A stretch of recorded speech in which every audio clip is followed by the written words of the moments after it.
kwa wale ambao kuna shoot content maeneo yenye kelele kama hivi Kariakoo ama barabarani utateseka. Tunaletea hii hapa Color Clip wireless microphone. Hebu chomeka uoneshe ndio kunasa sauti. Kama unavyoweza kuona hapa tumeconnect hii wireless microphone yetu. Kuna kelele nyingi sana za magari mengi sana yanapita hapa, kuna upepo mkali kuliko kawaida, lakini inachuja kelele zote za pembeni na imebakia sauti ya muhusika tu. Hebu simba kwa tusikie.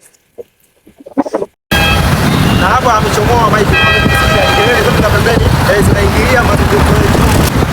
Chomeka hapo kama mic ndio ni sauti. Amechomeka mic na hapa sauti inanasa vizuri kabisa. Hii mic ina modi za aina mbili, ina modi ya kawaida lakini ina modi ya AI. Hapa nimeweka modi ya AI. Kama unavyoweza kuona, AI inachuja kila sauti ya pembeni na kubaki sauti ya muhusika tu kama unavyoweza kusikia hapa. Lakini hii mic inanasa sauti kwa umbali mrefu sana. Kama unavyoweza kuona hapa napanda hii gorofa, na gorofa zaidi ya 4. Hapa naenda ngazi ya kwanza. Hapa niko floor ya kwanza, lakini mnasikia hii sauti inanasa vizuri kabisa. Ngoja niende floor ya pili. Kama unavyoweza kuona, niko floor ya pili lakini bado sauti inanasa vizuri sana. Naenda floor ya 3.